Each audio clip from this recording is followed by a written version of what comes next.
ittaqullaha haqqa tuqatih wa la tamutunna illa wa antum muslimun. Bapak Ibu hadirin yang dirahmati Allah Ta'ala, yang pertama dan utama, marilah kita selalu meningkatkan, menambahi kesyukuran kita, keimanan dan ketakwaan kita kepada Allah Ta'ala dengan menjalankan perintah-perintahnya dan menjauhi larangan-larangannya. Juga pentingnya kita bermujahadah, bersungguh-sungguh dalam rangka takwa kepada Allah Ta'ala. Kenapa? Karena kita memang makhluknya Allah yang didesain, yang diberi tugas untuk ibadah kepada Allah. Allah berfirman, wa ma khalaqtul jinna wal insa illa liya'budun. Tidaklah Aku Ta'ala menciptakan jin dan manusia kecuali untuk ibadah kepadaku. Kemudian dalam rangka ibadah kita harus bermujahadah, karena kita juga didesain menjadi pekerja keras, sebagaimana difirmankan Allah Ta'ala dalam surat Al-Insyiqaq, surat yang ke-86, 84 ayat yang ke-6. Allah berfirman, ya ayyuhal insan, wahai sekalian manusia, innaka katihun, sesungguhnya engkau itu adalah pekerja keras, ila rabbika, kepada Tuhanmu, kathan, dengan suatu pekerjaan yang keras, pekerjaan yang hebat, pekerjaan yang sungguh-sungguh, pekerjaan yang sempurna. Famulakihi, maka engkau akan mendapatkannya. Engkau akan mendapatkan apa-apa yang kau kerjakan, yang kau usahakan. Kalau kalian mau bekerja dengan keras, dengan tuntas, dengan ikhlas, dengan kontinu, maka kalian akan mendapatkan hasil yang sempurna, hasil yang maksimal, hasil yang dapat menjadikan kalian masuk ke dalam surga tingkatan yang paling tinggi. Tetapi kalau kalian tidak mau bekerja keras, igla-igli, sodat, soknya, angin-anginan, atau hangat-hangat tai ayam, senangnya cuma di depan, obor darak, gak istiqomah, maka kalian ya tidak akan mendapatkan yang maksimal. Kalian akan mendapatkan hasil yang minimal, yang tidak memuaskan. Oleh itu Bapak Ibu, mari kita semuanya, memang kita diciptakan Allah, tujuannya itu untuk ibadah, sehingga setiap ucapan, perkataan, kegiatan, bahkan nafas kita harus bernilai ibadah.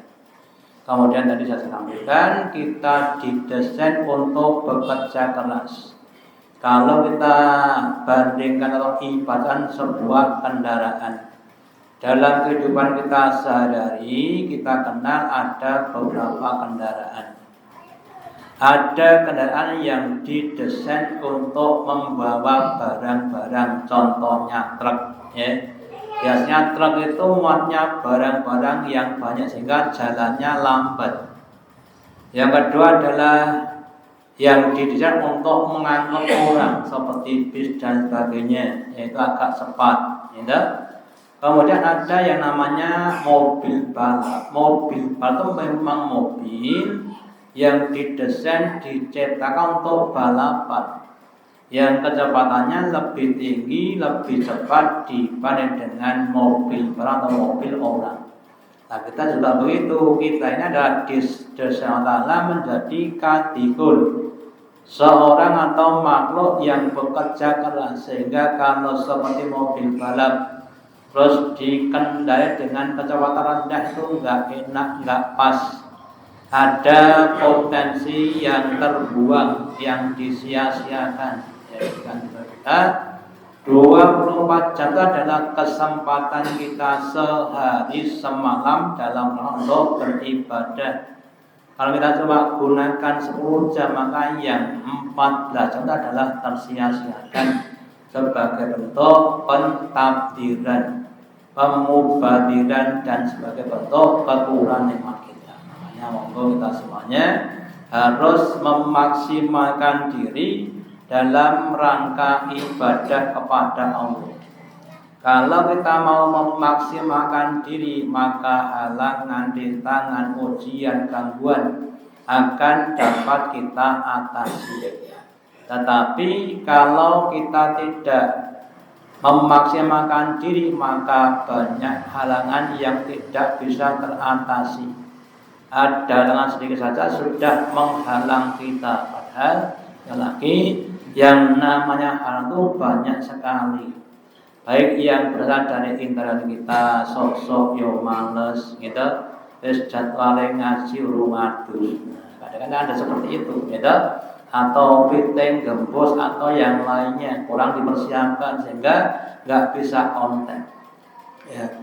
Terus kemudian dalam rangka untuk memaksimalkan juga pentingnya kita dasari semua amal kita dengan niat-niat yang ikhlas.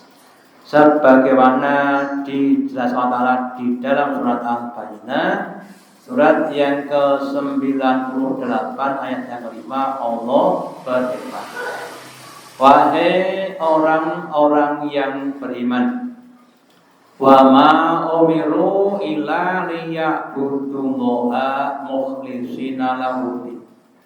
Tidaklah kalian diperintahkan kecuali untuk beribadah kepada Allah dalam penegakan mukhlisin, orang-orang yang mengikhlaskan, yang tujuan utamanya itu untuk mencari keridhaan Allah. Lahuddin itu adalah agama. Jadi Bapak Ibu, kalau kita beramal kemudian ikhlas, maka Allah akan terima. Ya. Sebaliknya kalau nggak ikhlas, ya tidak akan diterima. Allah berkalam di ayat yang lainnya, wa ma li ahadin indahu min nikmatin tuzza illa tigo awajrabbil a'la. Dan tidaklah nikmat-nikmat di surga, entah itu makanan, minuman, pakaian, dan nikmat yang lainnya, tidak akan diberikan Allah kepada orang-orang yang beramal, kecuali ketika beramal ibtigo awajrabbil a'la, kecuali ketika dia beramal tujuannya untuk mencari keridhaan Allah Ta'ala. Jadi kalau kita beramal ikhlas, insya Allah akan diganjar Allah. Dan ganjar adalah wala saufa yandur, dan kalian akan ridho terhadap apa yang diberikan kepada kalian. Kenapa? Karena apa yang diberikan Allah itu lebih besar dibanding dengan apa yang kita harapkan. Sebaliknya, sekali lagi, kalau kita tidak ikhlas, Allah enggak mengganjar kita, Allah enggak membalas kepada kita, sehingga paling pol kita dapat balasan dari manusia yang jumlahnya sedikit dan relatif hanya sementara. Kemudian sebagian ulama mengatakan atau berpendapat bahwa ikhlas itu adalah ruhnya amal. Jadi kalau kita ibaratkan binatang atau manusia, ya, manusia itu kalau ada jasadnya dan ada ruhnya namanya orang hidup. Kalau hidup maka dia bisa berkembang. Nah kalau ada jasnya nggak ada rohnya, namanya orang mati, nggak bisa berkembang. Demikian juga Kalau kita beramal dan ikhlas seperti orang hidup, dia akan berkembang. Sehingga orang yang beramal dan ikhlas, Allah akan memberikan kesempatan pada dia untuk bisa menunaikan, mengerjakan amal yang lebih baik, amal yang lebih banyak, amal yang lebih istiqomah. Ya. Sebaliknya kalau nggak ikhlas, ya tadi seperti orang yang mati tadi akan berkurang, nggak bisa menunaikan amal yang lebih banyak, tapi malah berkurang. Contohnya orang baca Quran, ya. Kita baca Quran 1 juz kita ikhlaskan, besok akan diberi kemampuan untuk bacanya 2 juz, 3 juz, ya. Tapi kalau nggak ikhlas, ya paling-paling malah berkurang setengah juz. Kadang-kadang malah nggak membaca Quran dan sebagainya. Itu adalah contoh. Kemudian tingkatan ikhlas itu ada 3. Yang pertama, sudah ikhlas tapi masih sedikit banyak memperhitungkan kenikmatan di dunia. Contohnya, ya Nabi bersabda, Inna shadaqata turadul bala. Sesungguhnya sedekah itu dapat menolak bala. Terus ada orang sedekah ditanya, kenapa sedekah? Biar terhindar dari malapetaka. Itu sudah ikhlas. Tapi ikhlasnya itu tingkatan yang paling rendah, yang paling bawah. Yang kedua, tingkatan yang di tengah-tengah, ikhlasnya orang beramal untuk mencari kenikmatan di akhirat. Allah berfirman di surat Al-Quran bahwa innal ladzina amanu wa amilus sholihati, sesungguhnya orang yang beriman dan beramal lahum jannatun tajri min tahtiha al-anhar, mereka akan masuk ke dalam surga yang mengalir dari bawah sungai-sungai. Terus orang itu beramal untuk masuk surga. Itu ikhlas yang di tingkat tengah-tengah. Ya. Terus yang paling tinggi adalah ikhlas ketika untuk beramal, tujuannya adalah mencari ridhonya Allah, menunaikan tugas sebagai hambanya Allah. Sadar diri bahwa manusia itu memang diciptakan untuk beramal, beribadah. Itu adalah tingkatan ikhlas yang paling tinggi. Dan makanya monggo kita semuanya, seandainya belum ikhlas, monggo diusahakan dengan sekuat untuk bisa ikhlas. Ketika kita pada tingkatan ikhlas yang pertama, terus berusaha untuk mencapai tingkatan yang kedua dan seterusnya, sehingga bisa mencapai tingkatan yang paling tinggi. Kemudian saya ibaratkan tadi bahwa kalau amal nggak ikhlas seperti binatang tanpa roh, tanpa nyawa. Kalau ikhlas seperti yang pakai nyawa. Kemudian di antara binatang atau orang yang sama-sama hidup, sama-sama ada ruhnya, ada yang sempurna, ada yang tidak sempurna. Ada binatang namanya kambing, kakinya 4 berarti sempurna.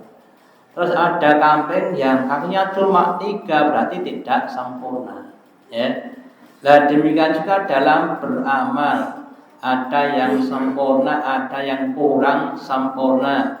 Ada orang yang beramal itu mulai dari yang wajib-wajib, ditambah yang sunnah-sunnah, ditambah yang punya fadilah. Terus kemudian dicocokkan, dirujukkan dengan tuntunan dari Nabi. Ya. Maka dalam di surat Al-Ahzab, surat yang ke-33 ayat yang ke-21, Allah berfirman, wahai orang beriman, laqad kana lakum fi rasulillah uswatun hasanatun. Sungguh-sungguh ada pada pribadi Rasulullah Muhammad itu uswatun hasanatun, ada uswah, contoh teladan yang baik. Liman kana yarjullaha wal yawmal akhir, bagi orang-orang yang beriman orang yang dia yakin, dia percaya, dia mengharapkan adanya pertemuan dengan Allah dan dengan hari akhir. Wanda kalau dan orang yang banyak ingat kepada Allah. Salah satu yang diyakini orang beriman adalah ketemu dengan Allah, terus kemudian dihitung amalnya, kemudian diberi pahala atau bukan surga. Ya. Kemudian dia berusaha, tidak cuma yakin, tapi berusaha bagaimana supaya amal kebaikannya lebih banyak dibanding dengan amal keburukannya. Lah supaya amalnya maksimal, nilainya tinggi, kemudian dirujukkan dengan teladan atau contoh dari Nabi. Sholatnya, puasanya, zikirnya, baca Qur'annya, sedekahnya, dan amal yang termasuk amal-amal muamalah, makannya, tidurnya, perjualannya, bahkan berkeluarganya dirujukkan kepada Nabi. Karena Nabi adalah uswatun hasanah, contoh yang paling baik, yang paling efektif dan efisien dalam menjalani tugas di dunia ini. Contoh masalah saja yang saya sampaikan bab makan. Ya. Ada orang yang makan ben warga dan sing ben warak. Yang kedua makan ben iso ilate mogel, ngaten mogel. Ngrasakne enake makanan itu yang kedua. Yang ketiga ben awake sehat. Ya. Yang keempat ben iso ngibadah, ya. Maka yang pertama tadi orang yang kan sing penting warak, ya. Kalau zaman dulu kan banyak orang yang kerja keras maka butuh energi. Maka yang penting mangan itu warak, karbonya kalau dulu nasi atau ganjel nasi nopo, obong, telo, gitu ya, itu makanan sehari-hari untuk ganjel weteng, ya. Kemudian zaman semakin berkembang, ada beberapa penemuan alat-alat sehingga kerjanya tidak berat, karena ada alat-alat. Kemudian mungkin ilate, sing penting enak, gitu. Yang penting senang. Nah, kemudian timbul penyakit karena makanan yang enak. Timbul orang makan untuk apa? Sehat. Nah, sementara Nabi bersabda, hendaklah kalian itu makan sekedar untuk menegakkan tulang belakang untuk bisa ibadah. Kalau nggak bisa ya maksimal sepertiga, bukan penuh, bahkan kadang-kadang wis blegeken jek tandu. Nah, maka ketika kita sampai pada yang mau 1, 2, 3 itu belum maksimal. Jadi urusannya orang makan itu tujuan utamanya untuk mendukung tugas utama ibadah kepada Allah. Ya, ketika orang tuh makannya banyak, enak, sehat, tapi nggak ibadah, ya berarti nggak mendukung tujuan utama. Kita punya anak, kita punya istri, gitu Pak. Punya istri itu untuk apa? Ya macam-macam. Ada yang pengen punya anak, ada yang pengen melampiaskan nafsunya dan sebagainya. Lah orang beriman ketika punya istri atau suami tujuannya untuk menyempurnakan ibadahnya. Nabi bersabda bahwa menikah adalah setengah dari keimanan. Ya, ketika menikah seharusnya tambah rajin ibadahnya. Nah kalau menikah kemudian tambah kaset, namanya bukan menikah, artinya tidak sesuai dengan barokahnya. Sehingga namanya bukan barokah tapi justru menjadi penghalang dalam melakukan ibadah. Nah, contoh-contoh dalam kehidupan kita semuanya, sehingga monggo kita semuanya berusaha untuk itba kepada Nabi. Termasuk dalam hal mengatur waktu, kita semua diberi waktu yang sama 24 jam sehari semalam, tapi isinya ya beda-beda. Berapa yang digunakan untuk tidur silakan dipelajari, untuk ibadahnya berapa, untuk kerjanya berapa dan sebagainya, ya. Nah, ketika orang itu menggunakan banyak waktunya untuk ibadah, insya Allah akan menjadi keberkahan-keberkahan. Dan perlu kita cermati Bapak Ibu bahwa salah satu perkara yang besok akan dimintai tanggung adalah tentang waktu. Kamu saya berikan waktu di dunia kau gunakan untuk apa? Terus kemudian orang beriman itu banyak ingat kepada Allah. Lah orang yang ingat kepada Allah itu tidak akan tergoda setan, karena kalau kita cermati di surat Anas tentang setan, setan itu menancapkan belalainya di hati manusia dan menggoda ketika hati orang itu dalam keadaan lupa. Nah, ketika ingat maka belalainya itu kemudian lepas sehingga tidak bisa menggoda. Jadi semakin banyak kita ingat kepada Allah Ta'ala, maka semakin banyak tidak digoda setan. Sebaliknya kalau enggak banyak ingat, maka kan banyak digoda setan. Makanya monggo kita berlatih untuk banyak ingat kepada Allah Ta'ala.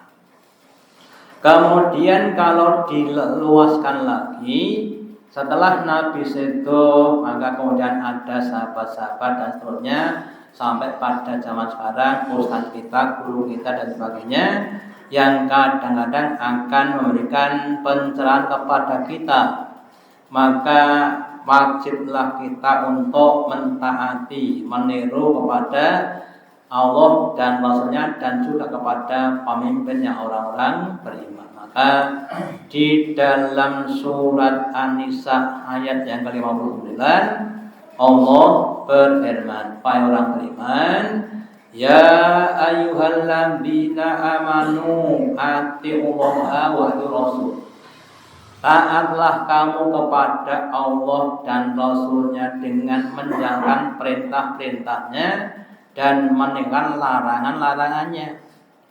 Terus nanti kalau kita mencermati apa yang ada di Quran dan di hadis, ya, terus prakteknya kadang-kadang memang harus disesuaikan dengan situasi dan kondisinya, ya. Sehingga nanti ada namanya peraturan, undang-undang dan sebagainya. Lah undang-undang peraturan yang dibuat itu yang tujuannya untuk mencapai kemasyarakatan bersama dalam rangka untuk mengamalkan Quran dan Sunnah, maka itu wajib untuk ditaati, ya.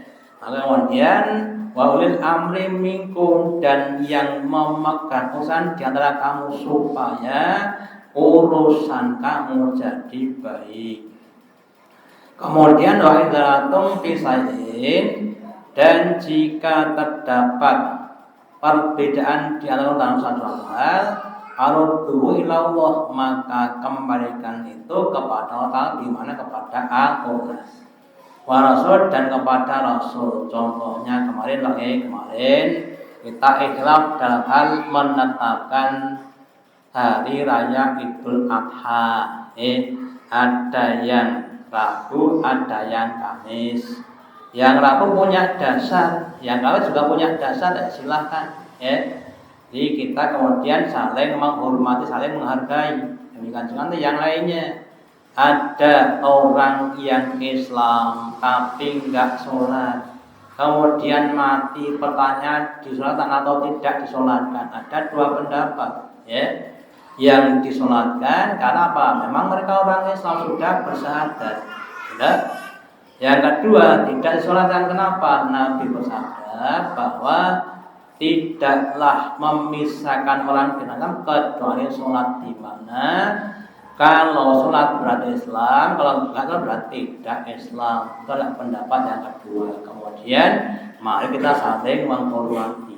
Jadi nanti praktek Bapak Ibu, kadang-kadang mau ada ikhtilaf seperti tadi, ya, maka kemudian kita harus tasawuf, ya. Nah, ketika kita mengembalikan pada pandang sunnah itu dengan ikhlasan, maka enggak akan jadi masalah. Tapi kalau di dalam pada hawa nafsunya kemudian merasa paling benar, gitu. Sing rebu ki salah, sing bener kemis, ki salah, sing bener rebu, gitu. Maka akan jadi masalah. Makanya kita semuanya harus berusaha mengembalikan semua masalah ini kepada Quran dan Sunnah. Kalau sama-sama ada hujahnya, ya monggo kita kemudian tasamuh atau saling menghormati. Memang yang namanya pendapat adalah memang bisa berbeda-beda. Jangan orang sekarang yang namanya Imam Syafi'i dan Imam Hambali itu juga beda pendapat adalah guru dan murid. Imam Syafi'i dan Imam Maliki guru dan juga beda dalam hal rezeki. Ya, menurut Imam Syafi'i bahwa rezeki itu karena harus usaha. Sementara Imam Maliki berkata bahwa rezeki telah ditentukan dan kemudian semuanya bisa jadi benar. Imam kalian semuanya harus banyak belajar sehingga ketika kita banyak belajar akan saling bisa menghormati, boten masa paling benar sendiri. Karena juga yang namanya dalil itu nanti memang banyak sekali. Bahkan ada dalil yang saling menghapuskan, maksudnya kalau kita cermati datu berkata pada turunnya wahyu, nanti ada yang digunakan adalah yang paling akhir, ya. Jadi bukan yang paling, tapi yang paling akhir. Kemudian perhitungan amal tidak mengitu pada kemauan manusia, tapi mengitu pada kemauannya Allah Ta'ala. Nah, ini Bapak Ibu, kadang-kadang orang itu merasa sudah mendapatkan amalan atau pahala yang banyak. Contoh tadi kita sholat maghrib, gitu, kira-kira ya. Menurut kita itu pahalanya sempurna atau tidak sempurna? Kira-kira Bapak. Kira-kira sempurna apa tidak? Kira-kira loh. Mungkin kalau kita sudah sempurna, ya. Padahal Nabi bersabda, orang yang sholat itu ketika sudah bubaran, ada yang dapatnya itu cuma 1/10, ada yang 1/9 dan sampai setengah, ya. Di kelas kita itu mungkin nggak ada 1/10. Kenapa? Karena ditentukan oleh ingat kita pada Allah. Jadi ketika kita sholat dari takbir sampai santur kira-kira ingatnya berapa persennya? Gitu. Seandainya kita sholatnya 10 menit lah, kita ingat kepada Allah kira-kira berapa menit, itulah yang menentukan nilai sholat kita. Makanya kita harus berusaha untuk semakin ingat kepada Allah ketika kita sholat, demikian untuk amal yang lain. Terus saya singkat saja. Jadi nanti Allah menghitung amal kalau sesuai dengan peraturan atau aturan yang ditetapkan Allah, mulai dari kebenaran beramal, keikhlasan niat, ya, kemudian keistiqomahannya dan lain sebagainya. Itu adalah perkara-perkara yang sedikit banyak akan mempengaruhi amal-amal kita. Makanya kalau kita semakin belajar dan belajar, nanti Allah akan memberikan kepada kita pengetahuan petunjuk supaya kita semakin menyempurnakan amal kita. Tetapi kalau kita tidak serius, tidak tenanan, ya tidak diberikan pengetahuan tadi, sehingga kita merasa sudah sempurna, tapi belum sempurna. Kita puasa 1 bulan penuh, nggak ada yang kurang, merasa sempurna. Padahal setiap hari itu kadang-kadang kita juga banyak melakukan suatu keburukan. Makanya mari Bapak Ibu kita berusaha untuk semakin ikhlas, semakin istiqomah dalam hal kita beramal, dan juga dalam mencari ilmu kita harus juga banyak berdoa, Robbi zidni ilma dan sebagainya. Tetapi adab-adab orang yang mencari ilmu supaya ilmu itu bisa masuk ke dalam hati kita, ya. Terus kemudian kita harus tawadhu kepada ilmunya, bukan pada yang lainnya. Ya, karena ilmu itu seperti air. Salah satu sifat air adalah mencari tempat yang rendah. Maka siapapun orangnya yang mau merendahkan hatinya untuk ilmu akan masuk ke dalam hatinya. Sebaliknya, kalau orang itu sombong, tinggi hati, maka ilmu nggak akan masuk ke dalam hatinya tadi. Sehingga meskipun sudah ngaji bertahun-tahun itu tidak paham tentang ilmu yang dipelajari. Kita semuanya harus berusaha untuk merendahkan hati untuk mendapatkan ilmu. Demikian yang dapat saya sampaikan pada kesempatan malam hari ini. Semoga ada manfaatnya. Allahumma taqabbal minna innaka antas samiul alim wa tub alaina innaka antat rahim. Kita akhiri dengan doa majelis. Subhanallah wa bihamdika asyhadu an la ilaha illa anta astaghfiruka wa atubu ilaik. Wassalamualaikum warahmatullahi wabarakatuh.